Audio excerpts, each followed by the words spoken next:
સાહેબ આજ ભીખો મારી પાસે આવ્યો. મને કે માસ્તર આ ખોટી લાઈ એટલે હું? મેં કીધું જો ભીખા, કીધું ઇન્સ્ટાગ્રામમાંથી જૂનામાં જૂની બેનપણીનું આઈડી ગોતી લેતો તું. આજે તને 2002ની મતદાર યાદીમાંથી તારી હાહુનું નામ નથી મળતું. આને કહેવાય ખોટી લાય. મને કે ક્યાંથી ગોતવું, નામ જ યાદ નથી કે.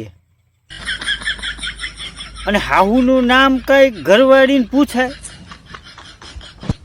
પૂછી તો ભડકો થાય. એનું એકનું જ ફોર્મ બાકી છે હવે.